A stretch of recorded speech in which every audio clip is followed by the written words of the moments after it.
I know the feeling of wanting to give up, but I'm almost fully healed now. And I can say that because I've been to therapy. I have a great support system. Nobody in my family is abusive to substance besides me. And I have an amazing support system. And I was very sad because I could feel the pain of the people that don't have that. And if I wasn't where I am today, I definitely would have given up. Mm-hmm.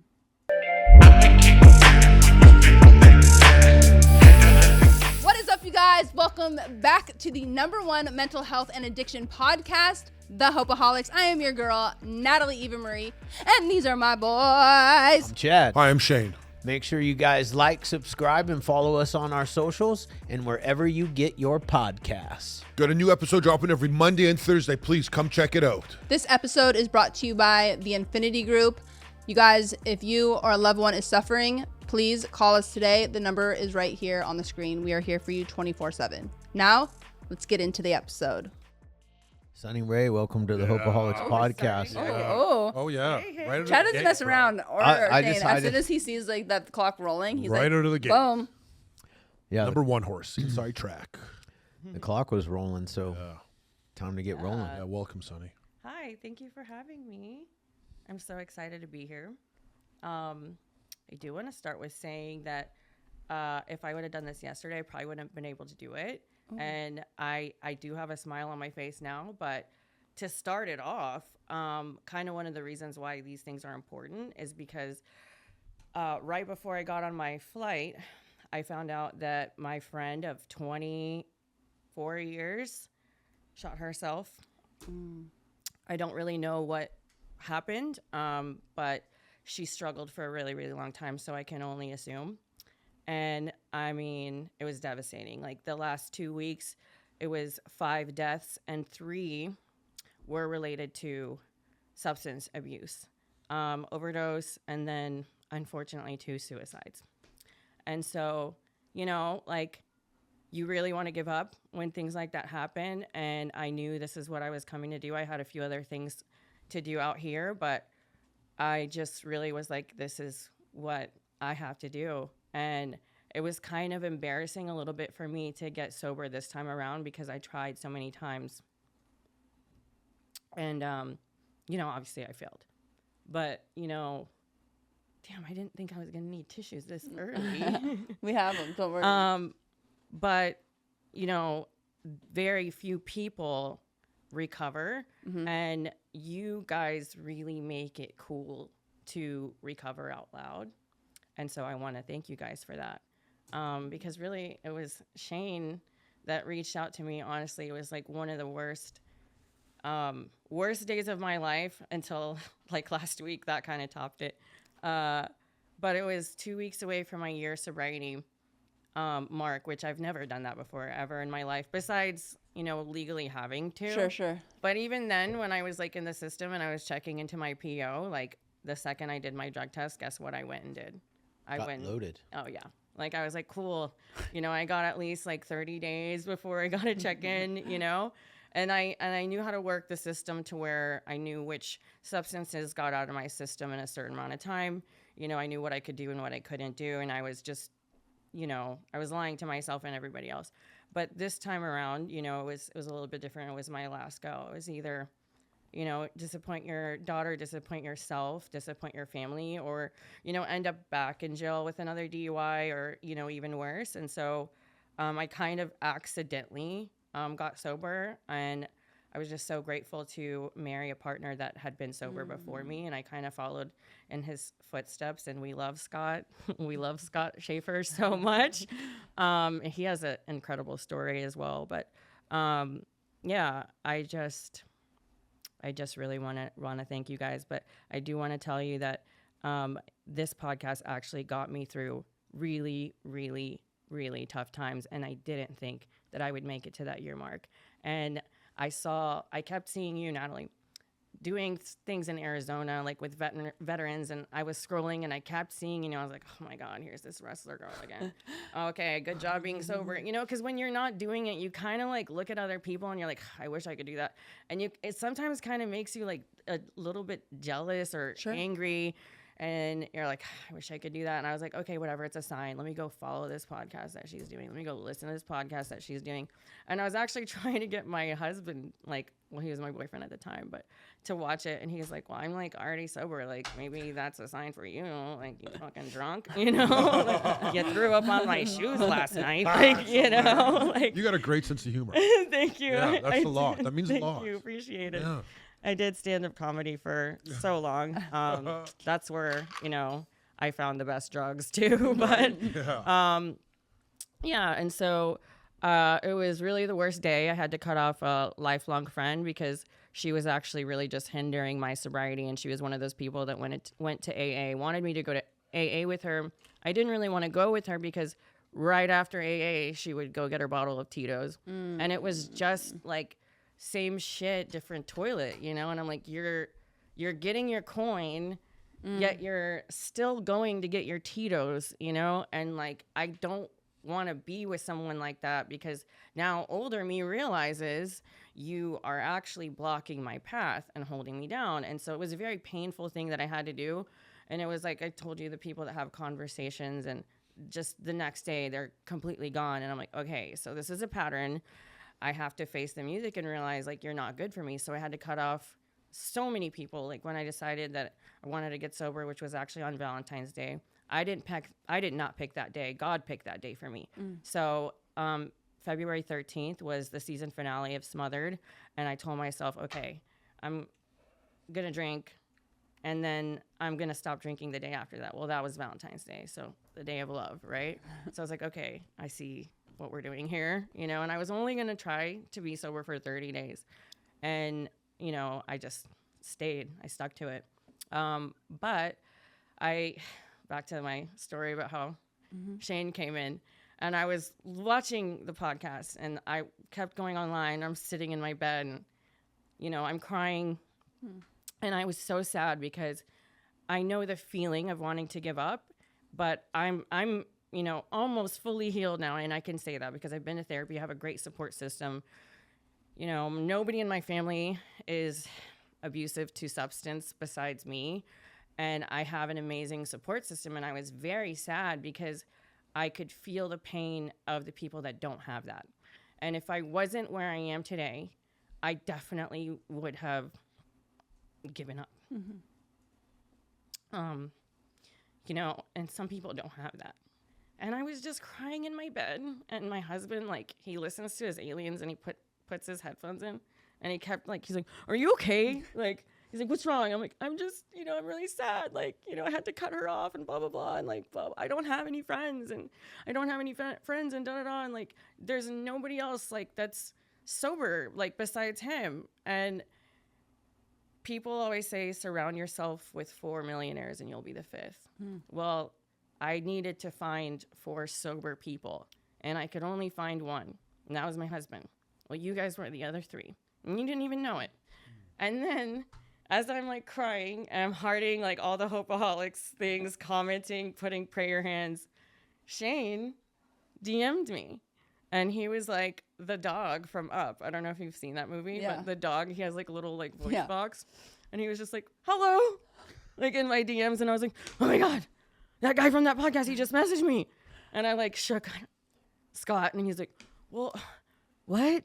He's like, okay, well, tell him hi. Like, he's like, if you're crying and they've changed your life, he's like, why don't you tell them like, thank you or something? You know, you don't know if tomorrow's promised. Like, say what you want to say.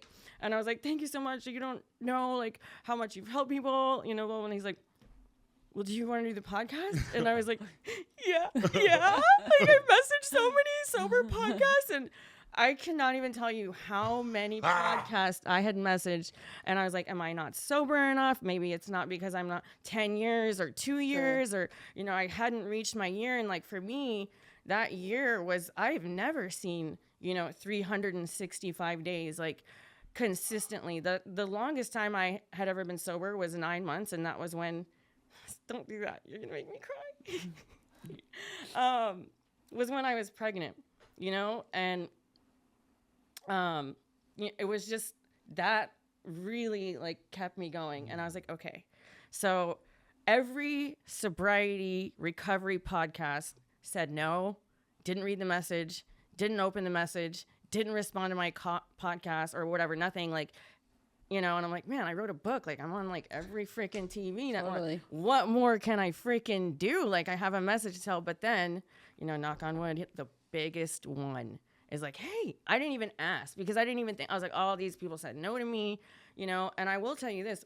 The reason why I was really trying to do that is because, one, I was really trying to recover out loud. And I had a PR company that in the first few months of my sobriety, they were like, hey, we got you all these podcasts for your book. Well, I brought you guys my book too, but one thing about my book was I wrote it when I was still abusing things, you know, and I was very drunk. Sorry, Mom. Like, God when I help did us. it. And so, Oh my goodness. She wrote a drunk book. yeah. Okay, that's And- nice. And so, the PR company was like, oh, we got you this podcast. I was like, cool. And what is it? It's a sex, drugs, and rock and roll podcast. I'm like, well, I'm sober now. Like, that doesn't match my thing. So then I got another podcast. And like the first thing the girl's talking about, she's like, isn't Adderall, doesn't it suck? Like, you can't get your prescriptions and da-da-da. And it was everything I got booked with was drug related. Everything that started was like, can I get you something to drink? Like, blah, blah, blah. Even when I was doing the thing, I started working with Fox 26 closely. They had to have fake drinks that looked like alcohol specifically for me, which God bless them. They all knew about my sobriety, especially Cindy Barbano made it a point to make sure, she's like, make sure hers doesn't have alcohol. She's like the mom, like, did you drink that? That has alcohol. And I was like, no, I just did a fake sip. And she was like, God bless those people because they helped me. And so, yeah, I mean, the first 4 times I tried to come do this, something happened. Like, you guys canceled on me. I canceled on you guys. And then, you know, by chance, it was just happened to be today when, you know, that, like, the most deaths I've ever had to deal with, even when I was, you know, using, when I thought this isn't going to happen to me anymore because I don't have people like this in my life anymore, believe it or not. Like, it still happens, you know? And so, yeah, like, I made it. I'm here. And, yeah, it's just, it's a really amazing thing what you guys are doing. And I really just, like, cannot thank you enough for that because, like I said, you guys really make it cool to recover out loud. And believe it or not, like, one thing that you said, and I've heard you say a lot of times is, Jesus doesn't turn his back on people, you know, but why in the sobriety community and the recovery community do people only get one chance sometimes, you know? And if you fuck up and you go back to the same place that you went to for help, you're not allowed anymore because, you know, you failed a drug test or, you know, you admitted that you had 1 beer, you know? And it's like, I don't know. I just feel like you lead by example and people should follow, you know, what you're doing because that's really how you save people. That right there. So, yeah. Well, we definitely welcome people in, regardless of whether they've attempted and not made it, because Natalie and I can both speak from experience that I had 9 years of sobriety, a life beyond my wildest dream, and I stuck a needle back in my arm. I had that life that everybody always dreams of, right? White picket fence, Yeah. home, wife, 4 children, and I made a decision to get loaded again. There was consequences to my actions. I don't have that. I don't have that life anymore. But I have something different, something just as beautiful. Yeah. And something that I'm proud of. Yeah. And you know, around here, and I had a lot of shame and guilt from the relapse. Around here, we love everybody back in because with open arms, because we know how hard it is just to walk back in and admit that you fell. Yeah. Like, it's hard. Yeah. Getting back up is hard, but it's hard. It's easier than staying down. Even admitting that you're down For sure. is hard. You know, It's like terrible. lying to my mom and my sister time and time again. You know, my mom is like so cute and she's like so innocent and pure that like she really didn't know that like the times that I smelled like mint and Sure. mouthwash. It was Sure. because it was Rumplemint. Right. You know what I mean? And I was like, man, I was slick. Like, and I will say this, like, I was so freaking gone on my 21st birthday. And I did get 2 flat tires. I don't know how that's even possible. And I was like bloody beat up from I had no idea. Like you said, no memory of what was happening. My sister even made sure the person that I went with was going to be my designated driver. Well, who knows what happened to that friend? She found a guy to latch onto and then ditched me, on my 21st birthday, like of all times, like, knowing what we were doing. And so I decided to drive myself home. Well, I have no idea why that police officer came, kind of hit on me a little bit. Like, are you okay? Well, that's a really short skirt. I like that outfit. And then all of a sudden, this police officer that I thought is going to take me to jail, save me, like, he left. And I'm like, yo, like, maybe if you would have taken me to jail that time, like, I could have not, like, I kept thinking, like, oh, I'm unstoppable, And so, like, at that time, I had tossed, all religion out of my life. Like, we have a very different life than most people. Like, a lot of people think they see me, there's some things I can't say just because I legally contracted to, but like, I will tell you that we grew up with all 3 major religions in our household. I thought that was normal. I didn't know that was not normal. My grandfather was, he got his doctorates in teaching about religion. And so we had, a crescent and a Star of David and a cross, like, in our house. He had this huge plaque. He had all these awards. Like, he did amazing things and, like, built, like, so many, I can't even say, right now, but that's how we grew up. And so, like, when we were in Catholic school in Arizona and then we left that school and went to Texas, I didn't know that people didn't celebrate, like, all 3 things because, it's a very rare thing to have, like, your grandparents be 2 different religions. And then, everyone in my family, it didn't matter what you were, they were so strict that nobody ever drank alcohol. Like, it wasn't in their house. It didn't matter what you were, but we had some incidences happen growing up that happened in, the churches or whatever. I was very, very young, but I will tell you this. That's when I started peeing my pants when teachers would look at me. And you can fill in the blank of whatever you think, but anytime a teacher would look at me and tell me to go separate, like, go in that room, like, you're in trouble, I was in such fear that I would pee my pants all the time. I didn't talk.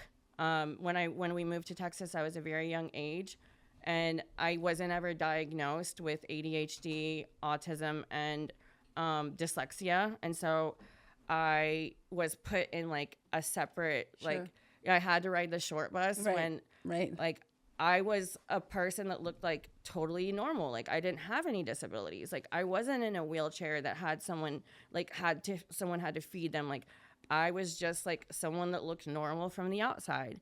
And so teachers would always call my parents and be like, there's something wrong with your kid, first of all. Like, she's, like, fasting and she's celebrating Christmas. So what the hell is this? And I was like, well, that's what we do in my family, and I was told it was wrong. And so by the time I got a little bit older, and by the way, so my family isn't like my immediate family. My parents are divorced now, but, like, there was a divide. Like, I don't know what happened. I don't remember what happened, but there was a divide. It was like, you need to pick, similar to what's going on right now in the world. But imagine that being in your family, right?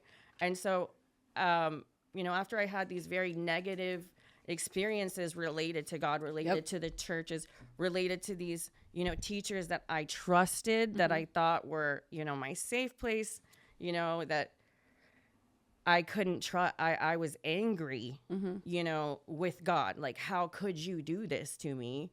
If you exist, why is this happening to me? And at such a young age, you don't know. And, there's things that I will take to the grave with me that, like I said, like, knock on wood, I'm healed now. Like, I know now the difference, but from the age of, I would say 15 to 23, like, I didn't want to believe, and, like, now, like, it's totally different, but I just, Like I was just a lost soul. Like I didn't feel like I belonged anywhere. Like I was very isolated. Like I was told like, you're, you know, not enough to be this, like you are not this, like you need to decide, like, you know, and it just, I had really no guidance with that. And then my parents separated and got divorced.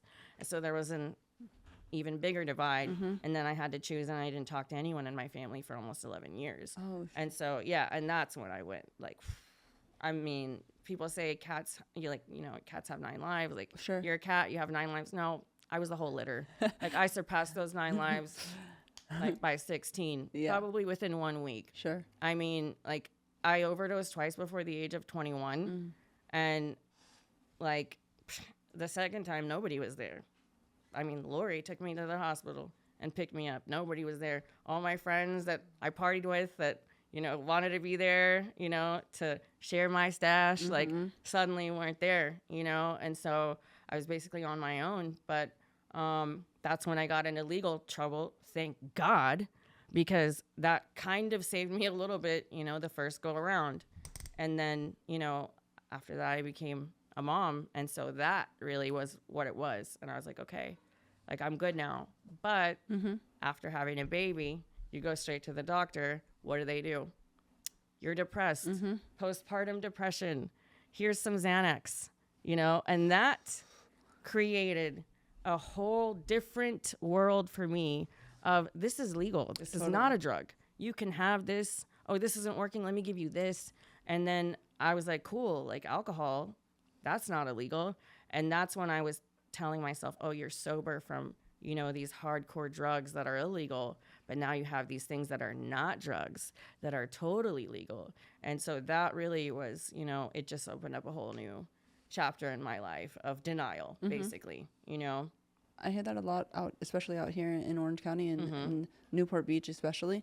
The meetings that I would go to, women's meetings, a lot of women that were not previously addicts or alcoholics, all of a sudden have a child.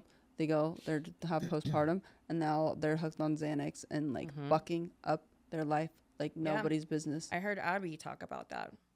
Yeah. It's so true. The postpartum, like I was like, they just want to pump you up. So by the way, like when that happened, I went to the doctor like, oh, what's going on? Well, my husband's cheating on me. I'm moving. My best friend just died. And, you know, all these, oh, well, you're depressed. As I should be. Right. Like, yes, I absolutely am. Fuck yeah, I am. And I should feel these feelings because I don't want to be. Imagine all these horrible things happening to you and being so numb that you don't even understand the difference between a good thing and a bad thing, a blessing and a curse. And you're just monotone, like floating. Dude, Andy Frisella talked about it because he was prescribed, this is a long time ago, antidepressants. And it didn't matter what event was happening, whether somebody died or somebody was born or there was a party going on. He was literally like this. Like, oh my God, no type of joy or sadness. And obviously as humans, like having to endure pain sucks. Yeah. It's horrible. And it's a terrible feeling, but it's life. And it's like, if you're just this like monotone individual, what is that? Right. You're just it's a shell of yourself. You're just a piece of glass that everyone can look through. For sure. You know what I mean? Yeah. And it's really sad because I mean, I'm just a complete like psychopath, and I've learned how to take my disabilities and turn them into something positive. And I've researched these chemicals that are in these things, and they turn off part of your brain that makes you creative, that keeps you focused. You know, believe it or not, coffee does not give you energy. It turns off the part of your brain that makes you think that you're tired. Like, that's all it does. It just sees, I'm tired, I'm going to turn that off.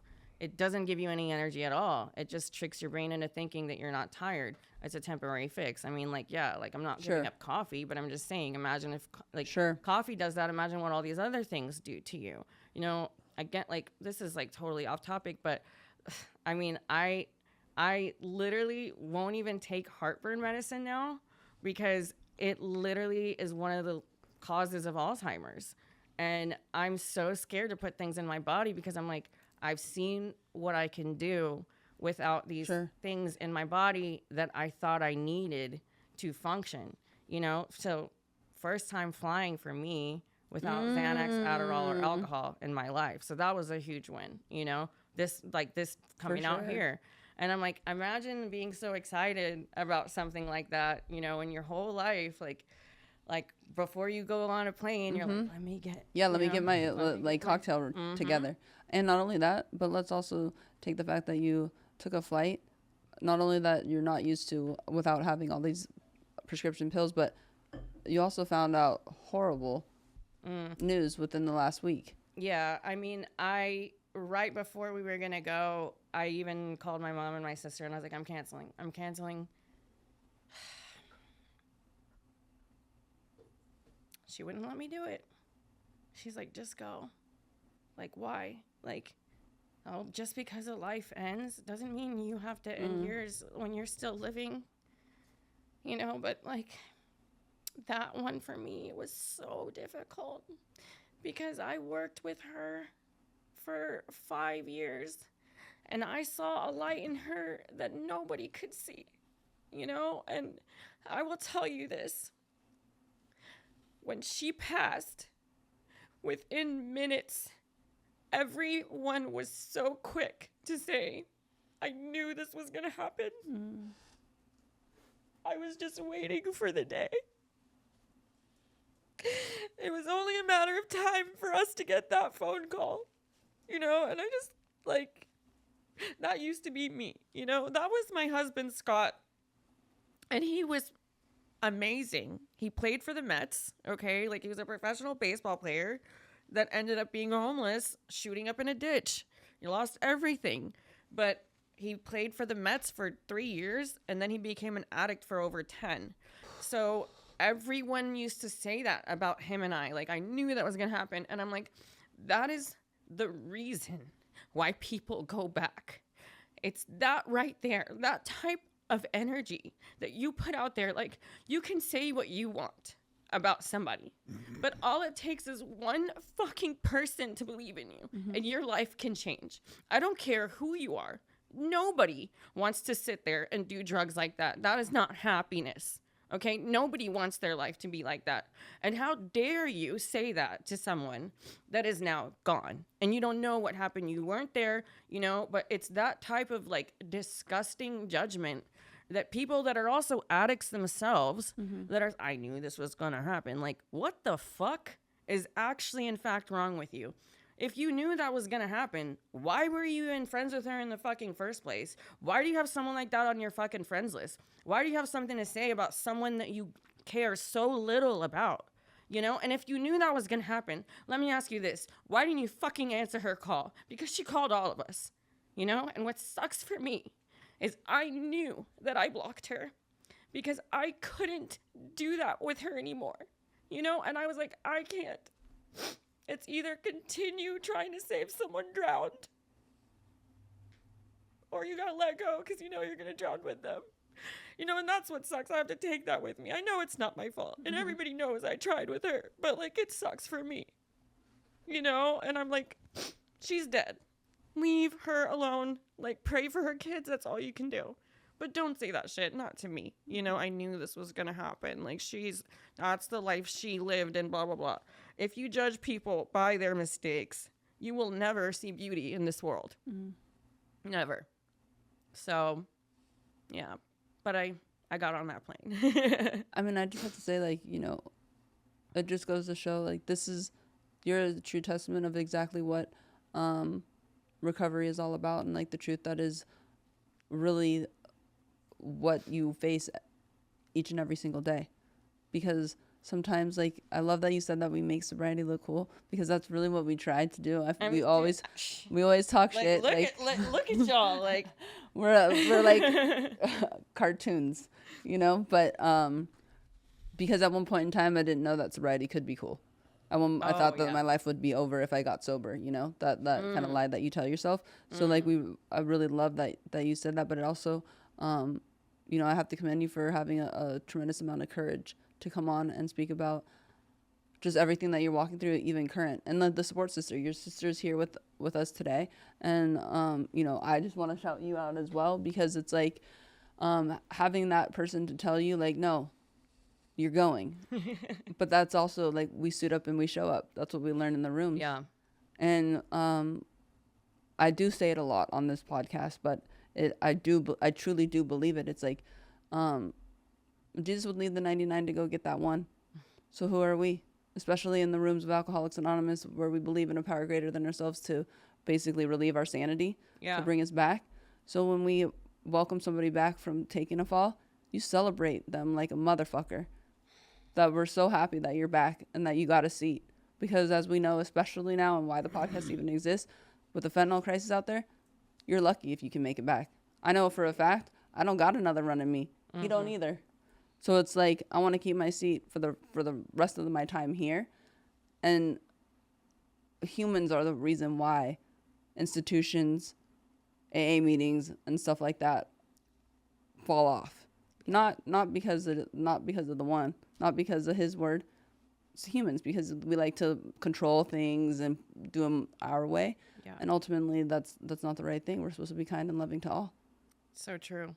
Yeah, that's why, I mean, I took it as a sign, and I realized that lesson real quick. And, you know, I was a fucking mess yesterday. I was like up and down, and I've dealt with a lot of death. Like, I recently had, like, and it was like the exact same thing. Like, I had the same thing happen to someone who we used to call each other twins. Like, she looked just like me, you know, and she had a very similar story to me. Like, her parents both were different religions. She had like the same look as me, and like we used to wear the same outfit, and we used to call each other twins. Everyone has that bestie that they look so much alike. They're like, "Are you sisters?" And then you lie, and you're like, "Yeah," but you're not. Yeah.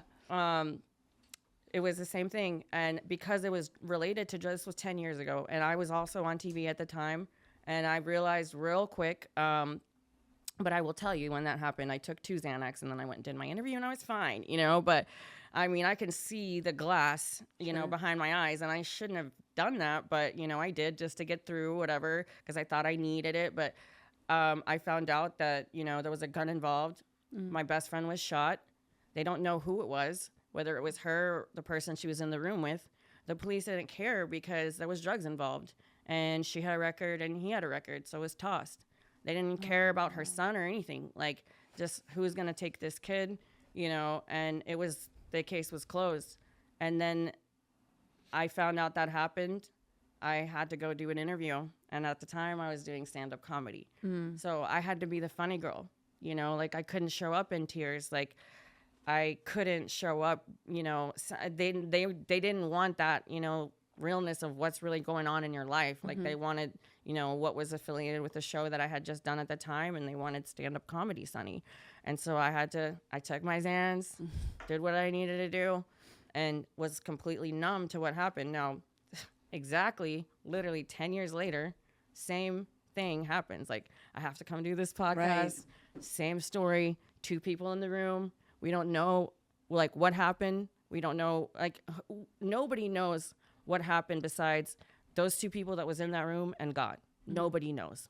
I'm sorry, but you can go investigate all you want or whatever. Nobody knows what really happened. But all I know is my friend is never going to come back. And I know she struggled. Okay. And I know there was drugs involved. There doesn't take a scientist to figure that out. Sure. And when that comes out, it's going to be tossed, because that's how the system is. You know, they're not going to investigate. And so, you know, I was like, okay, everything monumental that happens to me in my life always happens to me twice. It's just the weirdest thing ever. And so I was like, okay, this is happening twice, but this time I'm sober, you know, and this time I see the bigger picture. And I realized, you know, what you said earlier about the kindness. I felt that immense amount of guilt because I knew that she was blocked. You know, and I know the reason why I blocked her, because she knew that I didn't take Xanax anymore. Well, what did I still have? I still had the ability to pick up my Xanax prescription. So who was I giving it to? And the second I said, hey, I think that this is a problem for you, and I can no longer do this for you, I became an enemy, you know? And then it was, instead of, can I have your Xanax, it was, can I have $160? Well, I knew where that $160 was going to go. And I did have a fear in my heart and soul of the fentanyl. Like, she's going to go and buy these off the streets because I'm no longer giving it to her. And that's kind of the only reason why I was only giving it to her. But that's like, what am I doing? Enabling. Mm-hmm. And so I just had to make the decision to, you know, block her. And I mean, it was one of the things that, I mean, she was saying things about a friend of mine that I didn't like. And I was like, hey, I'm not really into this drama. Like, you're saying negative things. And I know as an addict, it was her being angry at me because I was no longer giving her those drugs. Well, I believe in loving people when they least deserve it, because that's when they really need it. And at that moment, I did not do that. And I'm really feeling it now, you know? Yeah. I haven't talked much, but I saw a movie yesterday, Shattered Ice. It was about a hockey player in high school who committed suicide. And he left a best friend behind. And it was the twilight of his career in high school. They're going to a champion. Anyways, they went through this process that you're going through right now. He left a note. He just said there's no other way out. I mean, it's impossible. Even if you ask somebody on a daily basis, are you okay? That doesn't matter. You're talking about a job that you have to do every single second. Every second, because they could wake up from a dream Right. and get that rope out. Yeah. It's not a matter of you save them today.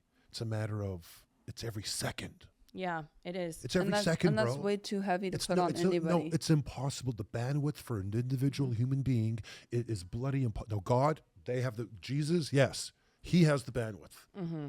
And you cannot lead a horse to water, make them drink. Like, you can lead a horse to water, but you can't make them drink. That whole saying. The same with an addict. Like, you can only do so much. And I think it's really important to touch on. Like, I know that you carried this because she was your friend, and you felt that whatever little things that go through our mind. Yeah. But and Chad says it a lot because we get asked, especially with like parents, and enabling is a big one, right? So it's like every individual's like line is going to be very, very different. But look, I'm going to be the devil's advocate on your side. Is like, how much would you be okay with her willing until you're dead too and not in this seat? Right. Because that's what would happen, because that's what we do. And it's like, it's not because you didn't love her, it's because you love her too much that you cannot continue to support a habit that eventually either is going to pull you back in, Right. or you're watching your friend kill herself Right. with that drug or drink. I mean, here's the other side. Here's the other thing about it, is, you know, you cut her off because she was constantly asking you for pills, for your Xanax prescription, for money. What if your Xanax prescription would have been the thing that killed her? Or what if that $160 the one? and like you said, a boundary. And look, in this world that we live in the recovery world, in the treatment industry, because that's what we actually do for a living, is we run treatment centers. You know, it's like, do you want to be the one that puts the nail in the coffin? Or do you want to be the one that sets that healthy boundary that hopefully, you know, I got that phone call too. That's the whole reason why this podcast exists, is because, you know, on 9/11 of 2022, I got a phone call that my son-in-law died from fentanyl. And here I am, a treatment center owner. Here I am, a guy that knew he was using and didn't really know how to stop him. You know, sure, I could have gone to some extreme measures, but like what I've been taught around the rooms is kind of just like what Natalie says. Like, I lead by example. Right. You know, I show them that there's a different way to live, that we don't have to. But did I have some guilt? Sure. Do I still have some guilt? Yes, I do.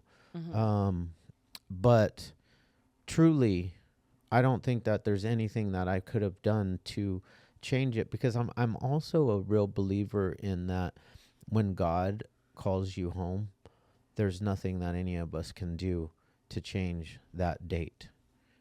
You know, so I also take that into consideration as well. And then I just trudge forward in making sure to honor his name, and that this fentanyl crisis is real. Addiction is real. Alcoholism is real. And if I combined all of those things and then I add in suicide. But help is available. And help is recovery available. possible. Help is, and that's like, that's why we try to make it look a little bit cooler than like, I mean, Yeah. it is cool It because is. it truly It is. Shit's really popping. Because I can tell you the if you all had a camera watching me in the midst of my darkest disease, you wouldn't want to be there. No. Yeah. Nobody would All of want to us. be there. Oh man. And now we have cameras All around us. watching us in the most beautiful part of our lives, and we're hoping that it'll attract some people, you know. And we're not like we're not out necessarily promoting breaking traditions of the 12-step programs, because we're really like, when we're out here and we're talking about recovery, like, sure, I work a 12-step program. Natalie works a 12-step program. Shane works a different program. But like, we're just showing people that recovery is real, and there's different ways to recover as well. And to hold on. A glimmer of hope. I just Just want people to a mustard hold. seed. Yeah. That's it. That's all That's you it. need. That's all anybody That's needs. all you I don't need care what sometimes. program you work. I just can speak about my own personal one, and that's another thing in the rooms. It's like, there is no judgment at this table what your sobriety looks like and what you do on a daily basis. All we can do is talk about our own. But really, I was just at an event this week, and I don't know why, but it just like came to me with speaking, and it's like, it's just a little movement of hope for people that are sitting in the bed like yourself and having a moment where they feel that you just Alone. don't feel good, and You're you feel by alone. yourself. You're alone. You don't know how you're gonna Yes. get there, what you're gonna do. And I thought, you know, if I thank God, like, I didn't have any wine in my house. Sure. But what it was like Shane was like screaming, like, and he was like, if you need help, and I'm like, and it was the sweetest thing. Like you said, if you need someone to talk to, but you said, if you're hungry, I can order you food. Oh, yes. And it was that line right there that, like, I stopped in my tracks, because that's what I do, you know? And like, I do my own thing in Houston, which y'all will like find out about. It's not, nobody really knows, like, they just see one side of me, but I'm starting to come out and Sure. like say, this is what I'm doing now. But it was that, like, that how much you cared about people that you don't know. And it was so funny. Like, you were like, well, you can order from here, but we got kicked off of this one app, so you can't use this one app. Like, and you're like, you can use all these other ones or whatever. What was I, it you got kicked off I of? don't know if you had ordered. Uber Eats. Uber I Eats. don't- did? It's been maybe. only fucking Grubhub now. I was like, this, I don't know what happened, but I was like, maybe you ordered too many at once or something. And they're like, hey, you're kicked off. I'm like, first of all, how dare y'all? I know, huh? This man is trying to move mountains over here. Like, you know, but like at that time, like, I was fed, you know, Yeah. I'm also on trizeptide, which I'm going to talk to you guys about. Oh, too. yeah. So, Fantastic. but I didn't need someone to pay for my food. I Sure. didn't need someone to order my food, but the thought of someone caring so much to say, like, hey, if you're struggling, if you feel like you're alone, if you are hungry, you know, I will order you food. I was like, holy shit. Like, this is like, that's when I told you, surround yourself with 4 millionaires. You'll be the fifth. Like, I was like, they're my sober people. It was my husband and then you three. And then I became, you know, the fifth. And then I hit my year sobriety. I know. Congratulations. Skyrocketed, soared right through it, you know, Amazing. on to year 2. And it's just the craziest thing. Like, once I did that, you know, I became unstoppable. I started to try to team up with people that were, you know, doing what you guys are doing. Yeah. You guys each have your own facilities. I had no idea how the hell I was going to do that. But I knew that I could do something, which was start, you know, a nonprofit thrift store. And I was like, okay, let me try to tackle this, you know, the dark side of fast fashion and, you know, all this, because that's what I know how to do. I'm a reseller. Like, I have Amazon stores and that's what I do. I flip things, and that's how I made the money to open med spas and open like all these So other smart, things. dude. And yeah, like, I became my own competitor too. So if you see like, you know, an online store that says brandless and That is hilarious, dude. one called No Label, I own them both, you know? That's so smart. And yeah, like, You're like the girl boss. So she started. What was the site at the time? Obviously now we have like LTK, we have Etsy, we have all the things. Nasty Girl. Nasty girl. Yeah, that's what it was. Yep. Yeah, I know exactly what you're talking about. Yep. Nasty girl. Yeah. She got flipped. that? She flipped. She had the hustle of just taking fashion and then being Oh, able yeah. to sell it. And then the fact that you're not only doing that, but you're also having a competitor Oh, I brand. had So to. smart. I legally had to stop bartending, so I had to figure something out. And I started watching Gary Vee. Came across a bunch of Legos. Spent my last $500. Started flipping those Legos. You know? Smart. At the time, the person that Yeah. I was with ended up passing away too. Oh, wow. And so it was just like I had to survive. That had nothing to do with drugs or alcohol, but it was just a tragic accident. But that's what I had to do, and it was such a blessing because in a short amount of time, I made about $55,000. But I Damn. also caught my third DUI, and so $50,000 had to go to Bye-bye. my lawyer. And then I was like, my God, I still have a little bit of money left. This is awesome, So and that was 2017. But yeah, what you guys do is really amazing, and I was trying to follow in those footsteps. I didn't know how. But I was like, okay, I can figure out how to get a 501c3, and I know how to do, I can do a brick and mortar, and I can do, a little like thrift store, which I love to like resell things. And, I have a huge like portal on Amazon Returns and stuff. And so I thought, how cool would it be for me to link up with sober living facilities and say, hey, I'll dress them and I'll teach them how to do what I do. And then in the process, like we can expand to phase 2 and then have our own facility. And phase 3 is supposed to be the facility where we incorporate fostering animals. Well, randomly, I don't know how this happened. I ended up in phase 3 before I got phase 1 and 2. And, that's kind of where I felt like I was home because the animals, they helped me with my sobriety too, believe it or not. They didn't judge me. They didn't care. They're going to love you no matter what. They didn't care what I wore. They didn't care who I voted for. They didn't care, who I was dating. They didn't care if I was drunk or sober. They were there for me.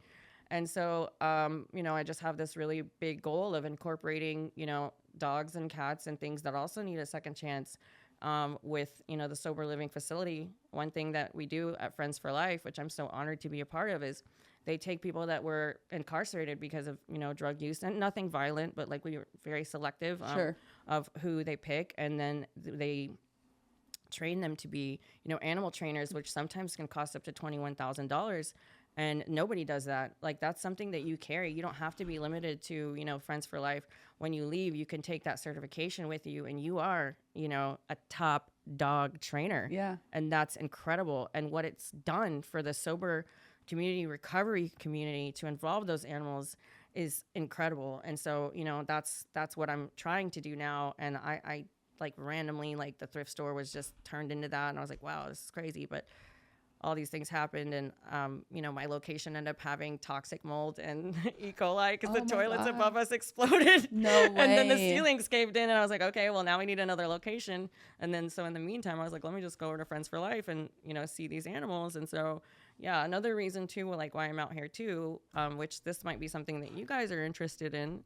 The Beagle Freedom Foundation is out here, and so I don't know, maybe the sober people, like the people in your sober living facilities, like might want to try to do that, but they're always welcome to come to Houston. If they want to come to Houston, they can come get trained at Friends for Life.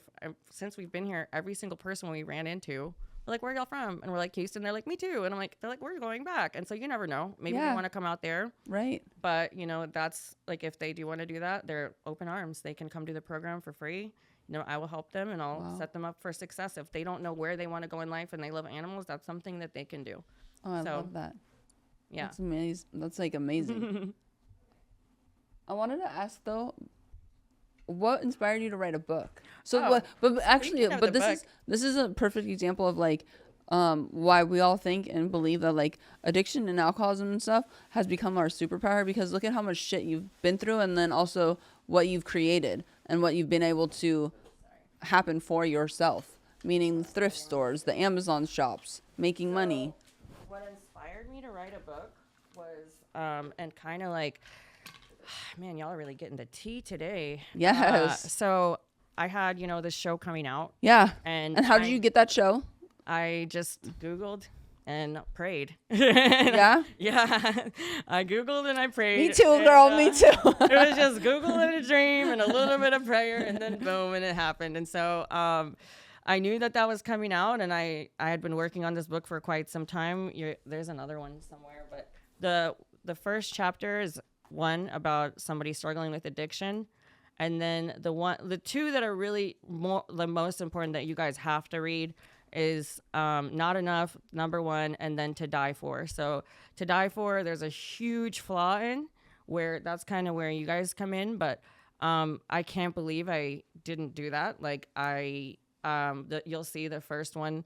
I put like a hotline at the end of the page, like if you are someone you know is struggling with, abuse or addiction or whatever. But for the, I don't want to give it away, but for To Die For, I forgot to do that. And so, when I revise this book sober and do it a better job, then I can put your phone number or, the hotline for that. I'm sure there's going to be more coming out. I'm working on like a few solo ones or whatever. I did this one with my, best friends. I mean, I was the one that did the whole thing. Like I wrote that book. Like I had a little help, but like they were kind of just like co-writers, but So how many books have you written?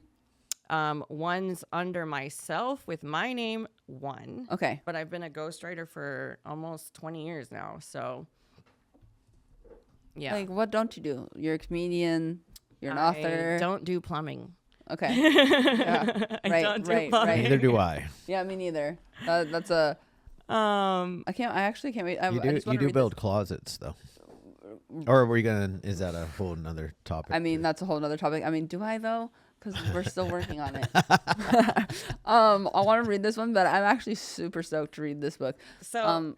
Yeah, okay, so I knew that show was coming out, and I was like, oh, fuck, like, this show's gonna come out, Sure. And now I'm with Scott, and it was kind of like Eminem, which, shout out to him, because, man, he's on, like, his 17 year, 17 or 18 something like that, he's up there. Yeah. Right? And so, I was like, how do I do this without people, like, exposing me, because that's kind of always what happens. I knew they were gonna be like, oh, my God, she's been on all these other shows with all these other guys. Well, Sure.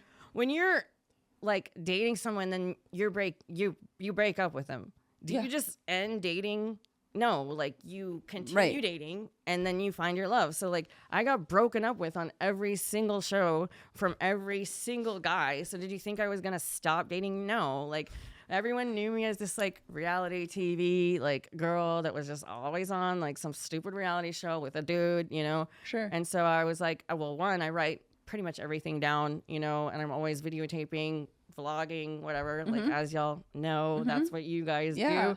But I was like, man, these fucking dating disasters. Like, and what the craziest thing, and I will tell, females, males, if you're looking for love, I don't know what it is about writing something down and getting it out.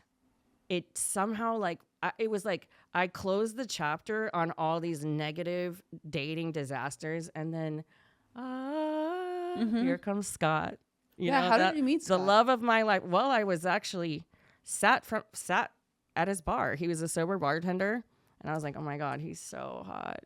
And it's crazy because ever since I was a little kid and in my stand-up comedy, I was an ongoing joke of like, she'd be like, what do you want from the store? I was like, an athlete, an injured athlete, maybe blue eyes, 6'1", someone with no kids. And like the person I was always jokingly describing ended up being my husband.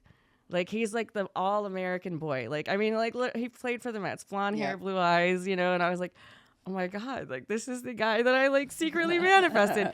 It's weird. My first husband had brown eyes, and I'd look at his eyes. I'm like, no, man, I just always imagined this blue-eyed guy, Sure. And I prayed for a sober partner. Yeah. And, he was also a sober partner that was okay with me getting drunk. Right. And I don't know if he just knew, like, it, but he did tell me one time, he was like, I just really wish that, you wouldn't drink. And that caused a few fights, but, I saw the bigger picture at the end of the day, and also his patience with me. He didn't give me an ultimatum or anything. Like it was just, I think it was probably like the last time I threw up in the bed and I woke up and he's like, yeah. And I was like, okay, yeah. I do see what you're saying here. And this is coming from a place of love. And so, I really just wrote down all these freaking disasters, and I was like, I gotta drop this book like by the end of the season, because exactly what I knew was gonna happen. all of these articles came out and they're like, she was on this show with this guy. I'm like, that was in 2012. Like, do you think I was never gonna freaking date again? Like, first of all, the guy admitted to banging my best friend. What was I gonna do? Stay with the dude? Like, you know? And so, yeah, that's kind of how I did that. And then the two friends at the time, like, they had some dating disasters too. And I was like, let's, you know, write this book. And then it just came out, you know. I just dropped it. I dropped it actually on my sobriety date, Valentine's Day. Yeah. Nice. So yeah, it was like all those stories, and I just closed the chapter and put it away. Like, so symbolic, right? It's so cool. Yeah. But I mean, I don't know. There's something about just writing it down and then releasing it in the universe. And then, you know, elected my husband. So That's amazing. Yeah, super cool. That's wild. How long have you guys been married? Well, we haven't had our actual wedding yet, but I think we like went to the courthouse November 2nd. Girl, you already know. So she's the wedding planner. So she's like been waiting for us. When are you going to have the wedding? You know, but so many things keep happening. And, I don't know. Like, I just can't justify like stopping and having a wedding right now because I have these insane goals of like, I have to get this open. I have to do this first, you know, and I know how much money that's going to cost, even though like I get the family discount, but like, I really want to have my hub in Houston. I want to have my facility in Houston open first. And then I feel like I can have my wedding, but. And you already got married in the courthouse. I know. We got married in the courthouse. I mean, I won't speak on that because I'm going through a divorce. I'm so, sorry. So boo on that. I'm sorry about But being in the courthouse is cool. I eloped. Yeah. So it's like. That's how we roll. We don't know what Shane did. Elope? He doesn't know either. I didn't elope. I did Vegas, but not really elope. Oh yeah, You know what I mean? Other people were there. Oh yeah. Oh, like Just two. who? Your brother? No. My So mother-in-law. You basically did what my oldest brother just did, renewing their vows. Yeah, that. Yeah. He did that. My mother-in-law. Exactly. Yeah. I don't even think. Did your parents know you were getting married? No. But Okay, so that's. Oh, your parents didn't know? That's an elopement. Then. Is it? I would call it. I mean, I for sure eloped my parents. Well, I mean, I was 40. But I kinda- you know what I'm saying? Oh. I saw. I forget. I watched on Total How Divas long ago when you was told that, your Shane? parents. 18 years ago. You look so That's- freaking real. young. They knew. Like, you look Oh, they freaking did. great. Thank you. Like, I was not. I thought you were gonna say 2 Isn't it weeks crazy? ago. Yeah, I'm like, what? Yeah. What is your skincare regimen? GHKCU. Amen to that. Amen. Yes. I love it.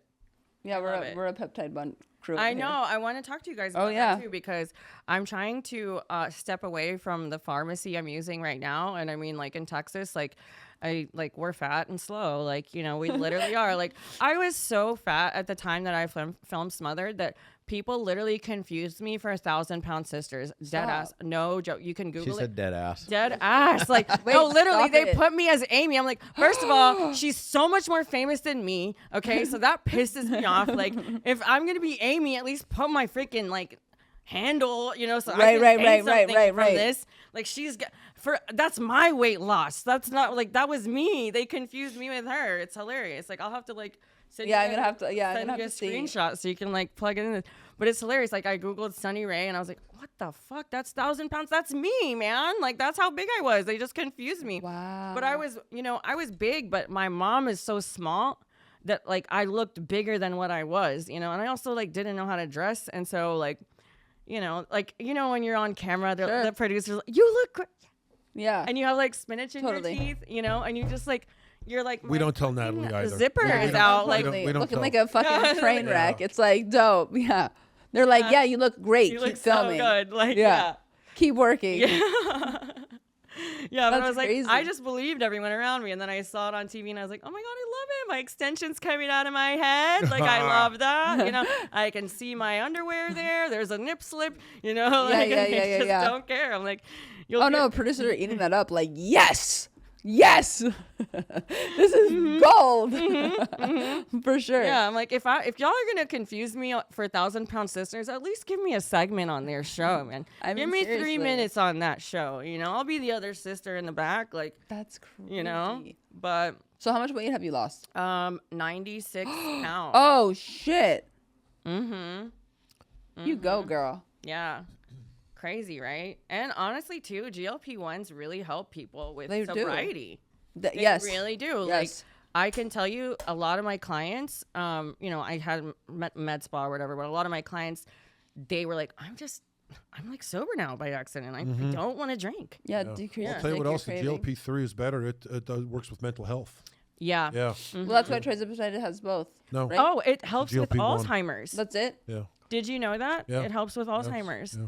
So yeah, my memory. I Well- really feel like my memory has gotten better. They're all They're all GLP ones, but you're talking about the newest one that's not technically out yet. But Yeah. it is good. It has three different things different in ones, it. yeah. Oh, GLP-1, cool. GIP. That's trizepatide Yeah. as well.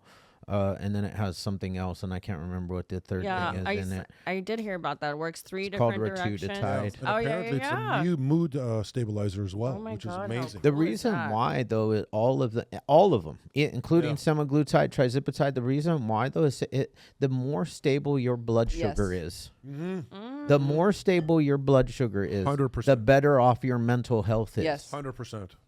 I believe it. And like when I believe like we all take GLP-1s, Mm-hmm. but like when I'm on a GLP-1, I don't want to eat sugar all the time. I don't want to eat junk all the Yeah. time. And that's the reason why it also works on alcoholism and addiction. It's the Yeah. same spot in the brain Yeah, that tells you that it- you want that something. you want something. Mhm. And you're like, you know what? I don't really feel like having that glass of wine. Yeah. I will tell people though that you shouldn't drink on them. Some people don't listen, it's though. a Like- suggestion, but because you will get more drunk. Oh yeah. Like the yeah. alcohol, it slows your digestive system down, so alcohol is going to sit in your stomach longer, and then you're going to absorb more of the actual alcohol before it starts to filter. So you do get drunk quicker. So if you think you can drive off of one drink, and you're a female Good luck. or even a male, Yeah. good luck. Yeah. You're probably going to be over the limit. So people got to be cautious. Yeah, I do remember I was still drinking when I started on the shots, and I thought my wine had gone bad, and I was like, I was like, why do I Did it not want taste this? This different? is weird. Like I was like, what's wrong with this? And I still kept drinking it, but I sure enough got drunk faster, you know. And it's so weird. Like I talk about this now, and it was such a like short time ago that I'm like, oh my God, like what are you, like gross? Like why were you forcing that down your throat? Because it was just like out of habit, For you sure. know. And I was like, wow, what an idiot, you know. I mean, I Like, think that's what the main thing when people put down the drink or the drug. It's so subconscious, like in our brains, of like your habit is to pop this pill or to have this drink at this time. So it's like even breaking that chain is difficult, and that has nothing to do with, that's like the way that we think. So that's why it's like Chad says it all the time, and you hear it in meetings and stuff. It's like, yes, our thinking is the problem. The way that we think is the problem. Like I am the problem. Yeah. Like it's just that when substance or booze is in my system, I fucking wow out and cause problems. But ultimately, right. the problem is me. No, literally, it's crazy. And like I to hear you say that, it's like, imagine how many times you tried to blame something in your life on like why you were getting fucked up. Like, I'm mad at my dad, or I talk to my fucking family. Nobody I didn't get the job. Yeah. You Oh, know yeah. what I mean? But like we're like that too when it doesn't matter if something bad happened or something good happened. Totally. Let's celebrate. Let's go get a bag of Yeah. drugs. I got the job today. Like, you know what I'm saying? Like, it doesn't matter what it is. We're fucking rolling out and we're doing it. Like, Yeah. Good, that's- bad, or indifferent, man. I'm Yeah. getting fucking loaded today. Totally. Yeah. It's like, that's where it's ultimately like, damn, like, I'm the issue. Right. So it's just interesting. And like, going back on like the GLP-1s and having the blood sugar regulation, look at how many kids always are like, oh my God, we need to get them on something. It's like, yeah, no, it's because we're pumping them full of like blue 40, red, all these like I mean, diets. McDonald's, You know? food That is like is not crazy. even food. It doesn't go bad. No, It, like Oh my God, I saw that cheeseburger. Yeah. That What? was still Dude. yo, this is crazy. 10 So, years later. They- Right? You could have so- eat that motherfucker. No joke. Okay, Dude. I have like a little mini animal sanctuary outside of my house. You know, it's like I'm training to Sure. like expand. Yeah. Right? And like I throw the food out there, and like my daughter didn't finish eating like her chicken nuggets or Yeah. whatever, and like whatever, she goes to McDonald's, Yeah. judge me for it, whatever. But Oh no, we like McDonald's. okay, We like that I food still here, eat too. it, Yeah, you know. of But course, we do put too. other poisons Yes, in our body. Like let us have our exactly. McDonald's. I threw it out for the birds and the cats and the dogs that come. They didn't eat it. Stop. I was like, oh my God, they're not eating this chicken and fries. The crows will. Like- Crows will, but that's Crows eat anything. I was Crows are like, crazy. this is crazy. But I had like Wendy's fries and like there was like ants and birds. They were coming to eat it. And then McDonald's fries and it did not mold. And I was like, oh my God. Okay. But, you know, still went to McDonald's later. Of course, week. because, like, McDonald's fries are like literally the bomb, and like as a kid, that was like a treat. Yeah. to have. I go with like the 80-20 rule too, you know. Yeah, Like, you yeah, can't- yeah. You got, I you know, do some too. people get so crazy with the shit, and it's fine if that's their thing, and they're so crazy like that they won't Yeah. put anything. But our body is meant to like filter out bad shit. So it is. I this is just my theory. I'm not a doctor, nor do I. I do play one on television sometimes. Oh my God. I want to see. No, he doesn't. Okay. I thought you were. He likes to live in fantasy land I a love lot. that. You just And he got did. so red Yeah, because I he believed did. you. Yeah, I I was know. like, which show? Oh my Yeah. God, maybe I've seen it. Like, Maybe you might Yeah. have. You might have. It you're was- like, actually, I on don't remember. I could have. Like, And that show would be when you both were on meth. yeah, it was a good one. Right? A non-existing I'll give one. you Yeah. $50. Yeah. What was that? Put What was this that? coat on. Like, What's that show though? There's like meth addicts always think, and I'm one of them. Meth They're addicts that do. unstoppable. They think that cameras are following them. Oh everywhere. my God, The Harry yes. Truman Show. Oh, right. It's the. no. It was the fucking methed out Yeah. Harry Truman Show, right? No one's following you, Shane's bro. like, That was a good show. It was right. No one's good following show. you, bro. no, it's like, No sit one down. is following right? you. It's like you have Take no the money. foil You out don't the even have window. a job. Like, Yeah, nobody like, no one cares what knows. you're doing. Yeah. Like, You're fucking naked in your house. Totally. Like watching Covering porn. every- Like, yeah. like what? trying to yourself. fix things Nobody that wants aren't to even watch- broken. Yeah. Picking at your The car face. now doesn't work because you took it apart. That okay? was that was like my thing. Mm-hmm. Like I would take a perfectly good working car and I would be just on a good one and I'd start unscrewing shit with Yeah, the it's like, what with are the you drill. doing? And Your then car ran, and now then it does it, and then bro. I'd start to come down and I'd be like, oh fuck, I better start putting this thing back together. Right. Start putting it back together and I'd have all these extra parts. I'd be like, Yeah. Not a good sign. Yeah. shit. Shouldn't be Yeah. driving that one, probably. That's so crazy. That's hilarious. What do you got in the What do you got in the box? Oh, the bags. We got Okay, 3 so bags here. I brought you guys something from Rewind, which is my nonprofit thrift store. Amazing. And you know, we do reselling, and I really hope I got the sizes right. But if I didn't, I'm sure you can like. Shane's Wait, a- hold on. Shane's I have a extra question for medium. you. So say it again where people can find it. Yeah. So our website is www.rewindav.com. We're online now, and you can go on there. But we have a Poshmark, we have a Depop, we have anything that there's a reseller on. We have. Hold on. So basically, like, for instance, if somebody has items, can they give them to you? Absolutely, we take donations. Girl, I have a shit ton. I have like Louboutins that are bomb. I got married. So time ago. 100% of the proceeds goes to Rewind, and Rewind matches that for Friends for Life. So we literally help dogs and cats. Like the more money we get right now, because funding is like, we don't have as much funding as we did before. So those donations, like they go a long way. Like I will tell you. How long are you in town for? I'm going to be here for a little bit longer. I'll be here all day and then tomorrow until, So you fly out tomorrow? yeah, fly out tomorrow. I'm gonna put the bag together Thank you. and I drop off appreciate that. because I literally have some Louboutins that I've probably wore twice. Okay, well, I'm going to use your name Totally. to sell them. Totally. Okay, so I don't know which sizes are which, but obviously I tried to like guesstimate. We Like, should do a picture with the booth shoes. I mean, you got to sell a picture with the stuff. you guys can see Oh, I see which what you're one's saying. You know what I'm which. saying? Yeah, Yeah. I did put another book, and unfortunately, I only had 2 books left, which is like crazy. it's okay. I'm the only one that reads around Yeah, here. I don't read. Like I said, I don't know. Here, Yes, with these pink bags. literally I got the pink for you, and then here's Chad. Hold on. Let's see. I'm so happy that you It's came. because of Shane is why I picked this out, and I figured you guys are always on your feet, going to Costco. Y'all need a break. Oh know? my And god, so that's why I got these.